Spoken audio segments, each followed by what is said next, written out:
teman-teman nanti belajar apa tadi? Tentang Idul Adha. Siapa yang tahu Idul Adha-nya kapan? Oh, makan sate. Idul Adha-nya kapan teman-teman? Oh, insya Allah besok hari apa?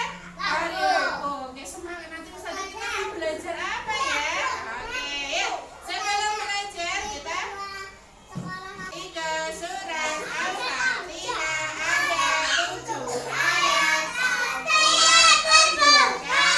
Diturunkan di Makkah. Bismillahirrahmanirrahim. Kamsah, 6, 7, 8, 9, 10. Ke atas pakai bahasa.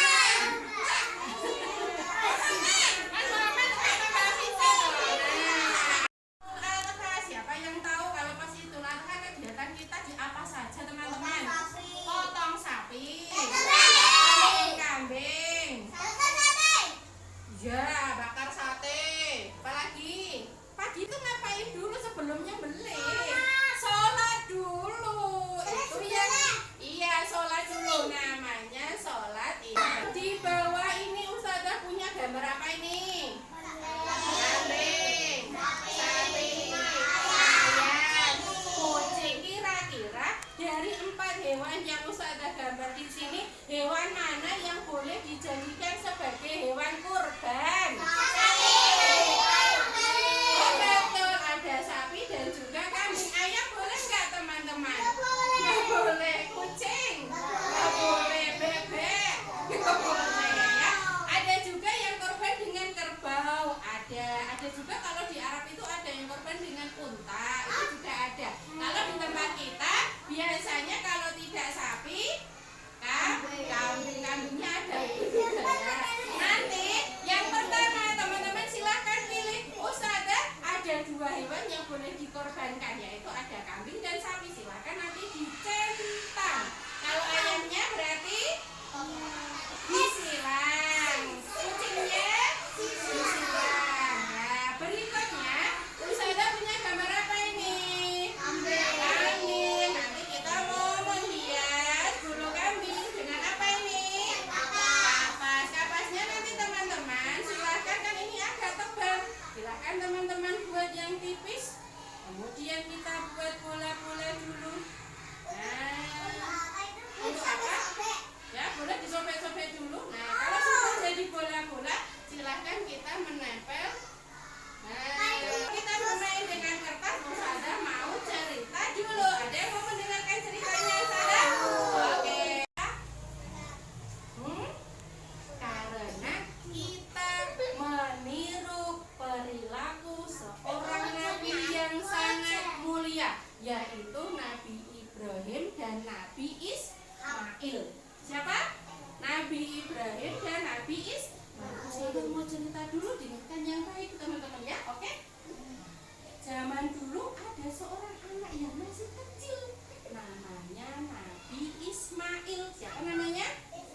Nabi Ismail. Nabi Ismail ini hanya hidup dengan ibunya teman-teman. Suatu hari Nabi Ismail tanya sama ibunya, "Ibu, ayah kemana toh? Kok saya?"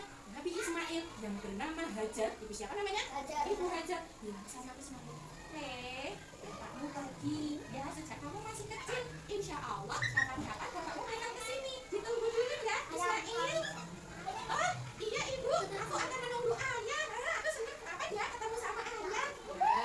Suatu hari, benar teman-teman, datang bapaknya Nabi Ismail. Ayahnya Nabi Ismail setelah lama tidak bertemu. Nabi Ismail takut. Itu siapa ya? Kok mirip aku? Siapa ya? Bapaknya Nabi Ismail namanya Nabi Ibrahim. Siapa namanya? Nabi Ibrahim. Nabi Ibrahim sambil menangis. Anakku, Ismail anakku. Allah bapak kangen Nabi Ismail bertemu dengan Nabi Ibrahim. Nabi Ismail masih kecil. Ayah, aku kangen. Ya, karena mereka lama tidak bertemu. Nabi Ibrahim, ya Allah, aku sudah bisa ya Mas, ya Allah. Nabi Ibrahim ketemu Nabi Ismail, seneng nggak teman-teman? Seneng. Nabi Ismail ketemu Nabi Ibrahim, seneng banget. Tapi suatu hari Nabi Ibrahim sedih. Ketika tidur, Nabi Ibrahim bermimpi. Mimpinya adalah Nabi Ibrahim disuruh menyembelih Nabi Ismail. Nabi Ibrahim langsung sedih, ya Allah, gimana? Masa aku harus menyembelih anakku? Padahal aku baru saja ketemu. Aku sayang banget sama anakku, ya Allah. Nabi Ibrahim tidur lagi. Mana perasaannya? Bapak menyembelih anaknya. Senang apa sedih? Sedih. Nabi Ibrahim tidur, ya Allah, anakku bisa sembelih, ya Allah. Datang Nabi Ismail, teman-teman. Lihat bapaknya sedih, dia tanya, ayah kenapa kok sedih? Ini loh, ya Allah, gimana ya Allah? Allah itu menyuruh bapakmu ini nyembelih kamu, Le. Kira-kira Nabi Ismail mau nggak disembelih, teman-teman? Mau nggak? Itu kalau teman-teman, kalau Nabi Ismail beda, karena dia seorang anak yang soleh. Nggak apa-apa, ayah, itu kan perintah Allah. Aku siap, nggak apa-apa. Nanti pas disembelih, tolong mataku ditutup ya, supaya aku tidak takut ya, ayah. Gimana ya? Aku disembelih gimana? Nggak apa-apa, ayah. Aku siap. Masya Allah. Nabi Ismailnya. Akhirnya Nabi Ibrahim dengan sedih dan menangis mengambil pisau, meletakkan Nabi Ismail di atas batu yang panjang dengan mata yang ditutup. Ya Allah. Nggak apa-apa, ayah. Aku siap, ya Allah. Aku siap, nggak apa-apa. Nah, saat itu datang setan mengganggu Ibu Hajar, ibunya Nabi Ismail. Ibu Hajar, itu loh anakmu mau disembelih, masa kamu boleh toh Ibu Hajar? Ini anakmu itu ganteng sholat loh. Ini masa kamu boleh kayak gitu? Itu jangan boleh disembelih. Seperti itu dilarang dulu Ibu Hajar. Nah, Ibu Hajar juga seorang yang solihah. Dia ambil batu. Ih, dasar setan suka mengganggu. Nah, adalah batu. Nah, setan pergi. Dia. Ini akhirnya setannya jadi berhasil nggak mengganggu, teman-teman? Tidak berhasil. Nah, siapa Ibu Sarah juga, Ibu Hajar juga seikhlas, nggak sedih. Ini karena perintah. Perintah siapa? Perintah Allah. Benar. Akhirnya Nabi Ibrahim sudah siap, Mbak Tiana. Mbak Naiko membawa pisau. Pisaunya harus yang tajam. Ya Allah. Bismillah. Begitu Nabi Ibrahim membuka mata. Hah? Kok jadi kambing? Ismail, kamu gimana? Ternyata Nabi Ismail masih hidup. Itu hanya sebuah ujian dari Allah. Ternyata Nabi Ibrahim itu orang yang taat, patuh, manut sama Allah. Akhirnya betul, teman-teman, Nabi Ismailnya tidak disembelih dan diganti dengan apa tadi? Kambing. Enggak, kok bisa tuh? Iya, itu adalah mukjizat. Itu adalah kekuatan dari Allah. Masya Allah. Makanya sekarang kita kalau Idul Adha ada yang menyembelih kambing, meniru perilaku perbuatan Nabi Ibrahim. Masya Allah. Boleh yang banyak. Banyak boleh dicoba dulu. Bikin kecil. Ya.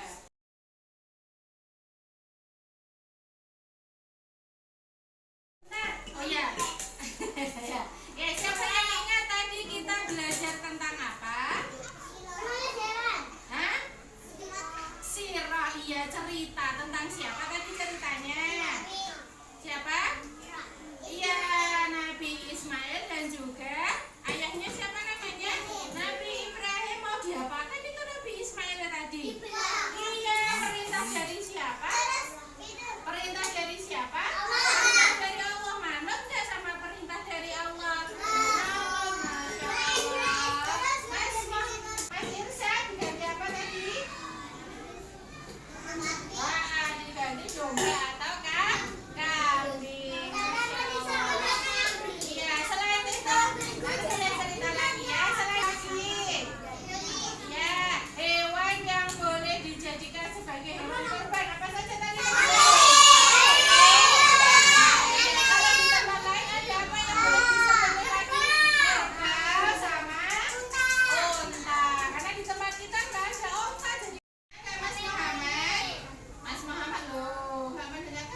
ucapkan.